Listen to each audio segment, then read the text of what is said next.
suspend Caleb Martin or to not suspend Caleb Martin is a question the NBA has got to answer at some point, because what he did to Jayson Tatum could possibly be considered suspension worthy. We're talking about what happened in Game 1 versus the Miami Heat. More importantly, what Jayson Tatum had to say about the Caleb Martin foul here on Celtics Today. You got Allie Barefoot here, and you got Brian Scalabrine talking about what he thinks about Caleb Martin's pretty hurtful foul here against one of our star players, Jayson Tatum.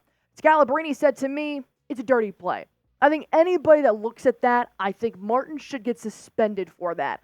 That's a dirty play. You can't do that. The NBA is about the star players. The idea of winning an NBA championship is your star players have to stay healthy. And a guy goes up and just ram into him?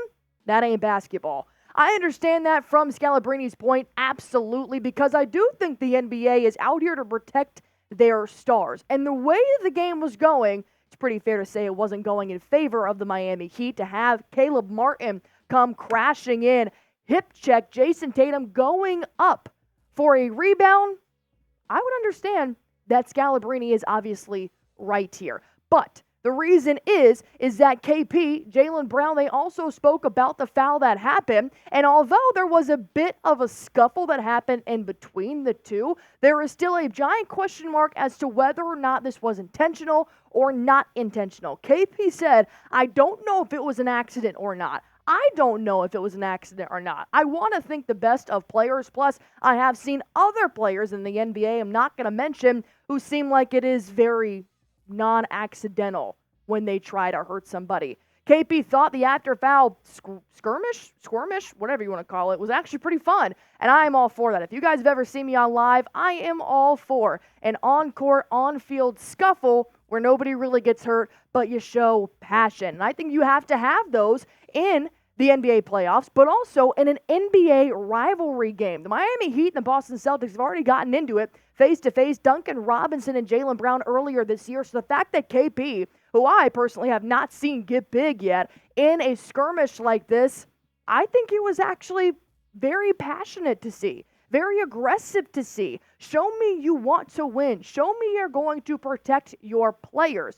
So I agree with KP, and that was pretty fun to watch. So if you guys think that Caleb Martin's foul was dirty, like this video. I want you guys to let me know just by that thumbs up button. Extremely easy. Caleb Martin, dirty play, thumbs up. They go hand in hand. While you guys are liking this video, however long it takes you to scroll on up, hit that thumbs up button. Why don't I go ahead and break down our sponsor here on Celtics Today? We're going to be talking to you guys about Prize Picks. If you're not playing it for the NBA playoffs, I highly suggest doing so. It's really easy. All you got to do is pick more or less on a player's projected stats.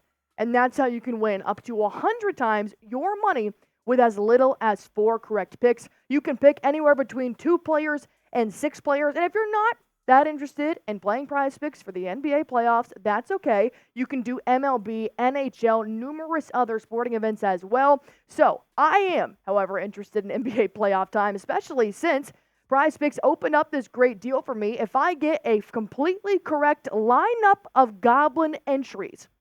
A Goblin is these little green guys here.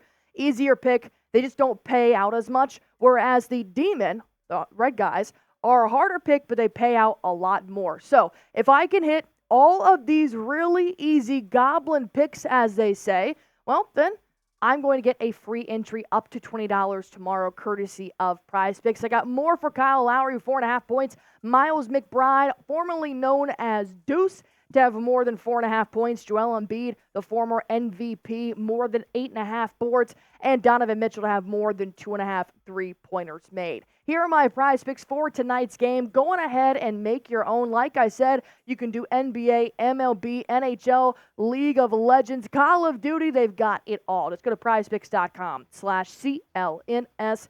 Use that promo code CLNS for a first-time deposit match up to $100. Pick more, pick less. It's that easy. Caleb Martin speaks out on the late-game foul, saying, hard foul, trying to take it for his teammate. I tried to go up and help him. Obviously, I just heard him hit the floor. I didn't know I hit him pretty hard. Momentum was carrying me, and I think I got pushed in that direction. Hard foul. I tried to pick him up. That's just what it is. If Jimmy Butler was on the floor, I would have done the same thing. And I really do believe Caleb Martin here, and I want to break down the scene that happened. Tatum was just going up for a board. You can obviously see that Drew Holiday was kind of in that motion as well. Martin was flying in, and he kind of came in hip first, which was extremely weird. But momentum was definitely carrying him, and there were some debates on whether or not Drew Holiday was involved. Maybe his momentum also pushed into Martin. But was it that impactful to literally, you can see their hips connecting there, hitting Tatum on the left, obviously taking him down by the lower half, and then Caleb Martin obviously crunching over because that's where all the momentum was focused to. Now, a few plays later, JT was actually fouled in a three-point shot, and Caleb Martin was the person who fouled him. The minute he shot up, Caleb Martin fouled and then wrapped around him to make sure that he landed safely. They both dapped up. They squashed it. That was really nice to see right after that. So I don't think it was intentional to injure. I do not know if it was intentional to hit him or not, but I do believe Caleb Martin in the sense that maybe he didn't mean to go that hard. Like I said, fouling is a part of the NBA. They're going to foul, especially when you're getting blown out by 20. It's the nature of the game. But I hope Caleb Martin's intention was not to injure Jayson Tatum. That is my take on what happened. I always like to think the best of people. Sue me. Do you think Caleb Martin's foul was intentional? Type Y for yes. Type in for no. I've seen a lot of comments. I actually tweeted this out at AR Barefoot. I had a lot of you guys tweeting back at me about this. So now is your chance to comment on YouTube. Y for yes. In for no. The man of the hour, Tatum, responded, I feel fine. I mean, I didn't see it. I went to get the rebound, got knocked out of the air, fell, and I got right up to shoot some free throws. And he did. He jumped right back up, and he's like, give me the ball, let's go. Just understanding it's a playoff basketball, right?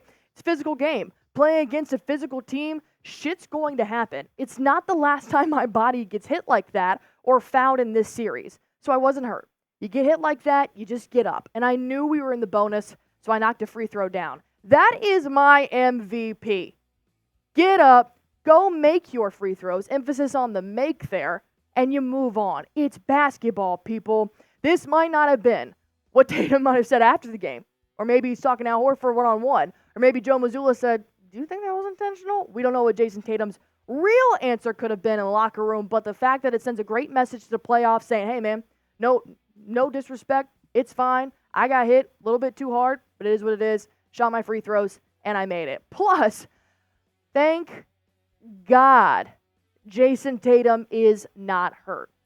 I stubbed my toe. I might call out of work. The fact that Jayson Tatum came so hard on his tailbone that he got right back up and made his free throws is why we need Jayson Tatum. Thank goodness he's not hurt because look at what he did in Game 1. His third career triple-double, 23, 10, and 10, 7 for 18 from the field. We're not going to talk about the three-point shooting because we didn't need to last night. Thankfully, all the other Boston Celtics cleaned up for him around that three-point line. So 1 for 8.